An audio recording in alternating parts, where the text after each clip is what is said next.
Hello दोस्तों, स्वागत है आज की एक नई वीडियो में। दोस्तों आज की इस वीडियो में आपको बताने वाला हूं कि आप बेरोजगारी की समस्या पर निबंध किस तरीके से लिख सकते हैं। जी हां दोस्तों, इतना आसान तरीके से आपको निबंध बताने वाला हूं कि आपको एक भी शब्द रटने की ज़रूरत नहीं पड़ेगी और बोर्ड एग्जाम में आप अच्छे तरीके से लिख पाएंगे और आपको पूरा नंबर मिलेगा। तो चलिए बिना देरी किए हुए वीडियो को शुरू करते हैं। इससे पहले मैंने ऑलरेडी कई टॉपिक्स पर निबंध बता दिए हैं। निबंध माला नाम की प्लेलिस्ट हमारे चैनल पर बनी हुई है, जा करके आप देख सकते हो। आपको कोई भी निबंध रटना नहीं पड़ेगा, मैंने इस तरीके से वीडियोस बनाई है, ठीक है ना।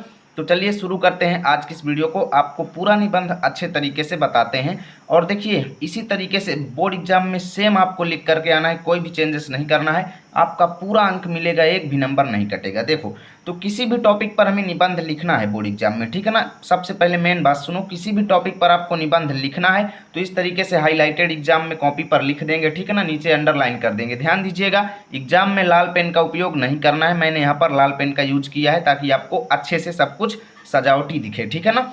आपको काले पेन और नीले पेन का यूज करना है। यहाँ पर देखो, आप इस कलर के पेन का यूज कर सकते हो, कोई दिक्कत नहीं है, ठीक है ना। तो इस तरीके से हाईलाइटेड हेडिंग लिखेंगे। उसके बाद हम उस टॉपिक पर कोई भी निबंध हम लिखें, किसी भी टॉपिक पर लिखें, रूपरेखा हेडिंग हमें जरूर बनाना है। जी हाँ दोस्तों, रूपरेखा हेडिंग जो है सबसे ज़्यादा इंपॉर्टेंट है। रूपरेखा हेडिंग्स के अंतर्गत हम उस निबंध से रिलेटेड कुछ हेडिंग्स बनाएंगे कि हमें किन हेडिंग्स में निबंध को लिखना है, ठीक है ना। और इन हेडिंग्स में प्रस्तावना हेडिंग सबसे इंपॉर्टेंट है, यानी कि कोई भी टॉपिक पर निबंध लिखेंगे तो प्रस्तावना हेडिंग आपको जरूर लिखना है, ठीक है ना। पहली बात तो रूपरेखा हेडिंग रहेगी, उसके बाद यहाँ पर पहली हेडिंग प्रस्तावना जरूर रहेगी, ठीक है ना। उसके बाद आगे आने वाली हेडिंग्स को आप इससे रिलेटेड लिखेंगे और सबसे लास्ट हेडिंग जो रहेगी वो उपसंहार जरूर रहेगी, ठीक है ना। उपसंहार हमारी सबसे लास्ट हेडिंग रहेगी, ध्यान दीजिएगा। यानी कि पहला रूपरेखा, उसके बाद प्रस्तावना और बीच में हम उस टॉपिक से रिलेटेड हेडिंग्स लिखेंगे, अंतिम में हम उपसंहार हेडिंग डाल देंगे, ठीक है ना।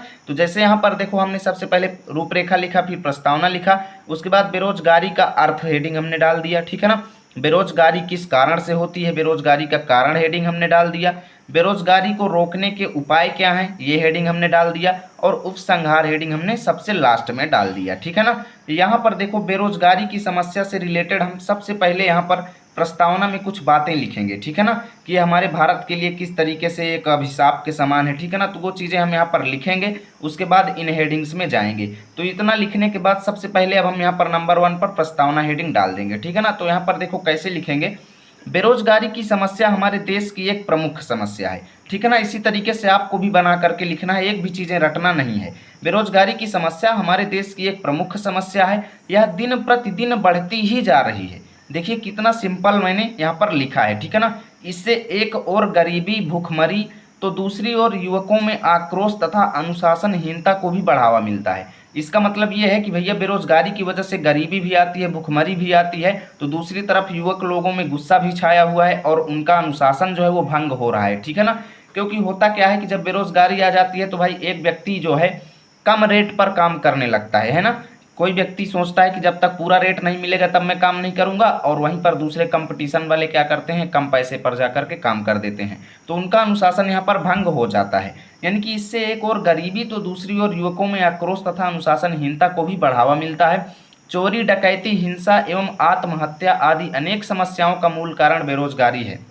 अब देखो भाई, जब बेरोजगारी की समस्या आ जाती है तो युवक अपने घर का खर्च चलाने में मजबूर हो जाता है, ठीक है ना। तो होता क्या है, उसे कुछ भी करना पड़ता है भाई, घर का खर्च चलाने के लिए उसे चोरी भी करनी पड़ती है, डकैती भी करनी पड़ती है, हिंसा एवं आत्महत्या भी लोग कर लेते हैं, ठीक है ना। तो वही चीज़ यहाँ पर लिखना है कि अनेक समस्याओं का मूल कारण बेरोजगारी है। चाहे तो आप इसे और डिटेल में लिख सकते हैं, लेकिन एग्जाम में आपका टाइम सबसे इंपॉर्टेंट है, ठीक है ना। इसलिए मैं टाइम को देखते हुए बता रहा हूँ कि कैसे आपको एग्जाम में लिखना है। इतने में आपका जो है पूरा अंक मिलेगा, ठीक है ना। बेरोजगारी का अर्थ अगली हेडिंग हम डाल देंगे। जैसे यहाँ पर देखें तो हमारी नेक्स्ट हेडिंग है बेरोजगारी का अर्थ, तो यहाँ पर हम अगली हेडिंग डाल देंगे बेरोजगारी का अर्थ, ठीक है ना। यहाँ पर ध्यान दीजिएगा, काले पेन से डालिएगा। जब कोई योग्य तथा काम करने के लिए इच्छुक व्यक्ति, यानी कि बेरोजगारी है क्या, उसका अर्थ यहाँ पर बताएंगे। जब कोई योग्य तथा काम करने के लिए इच्छुक व्यक्ति प्रचलित मजदूरी पर काम करने के लिए तैयार हो, यानी जो रेट चल रहा है, जैसे हम लोगों के यहाँ मिस्त्रियों का रेट चलता है 600 रुपये पर डे का, तो उस हिसाब से जो है प्रचलित मजदूरी पर काम करने के लिए तैयार हो कोई योग्य मिस्त्री और उसे काम न मिले, कोई ऐसा ही व्यक्ति हो जो कम मतलब प्रचलित रेट पर तैयार हो पर उसे काम न मिले, तो ऐसी अवस्था क्या कहलाती है, बेरोजगारी कहलाती है। जैसे अब आप लोग युवक अवस्था में जा रहे हैं और आपको काम न मिले, चूंकि आप काम करने के योग्य हैं, तो वहाँ पर आपको बेरोजगार कहा जाएगा, ठीक है ना। बालक हो गए, जैसे यहाँ पर 11-12 साल के लड़के हो गए, ठीक है ना, वृद्ध हो गए, अक्षम हो गए यानी जो रोगी वगैरह हैं, एवं अपंग व्यक्तियों को बेरोजगारों की श्रेणी में नहीं रखा जा सकता, क्योंकि वो काम करने के योग्य नहीं है। यानी जो व्यक्ति काम करने के योग्य नहीं है उनको बेरोजगार नहीं कहा जाएगा। बेरोजगार वो होगा जो काम करने के योग्य है पर उसको काम नहीं मिलता, ठीक है ना। चलिए चलते हैं नेक्स्ट पेज पर।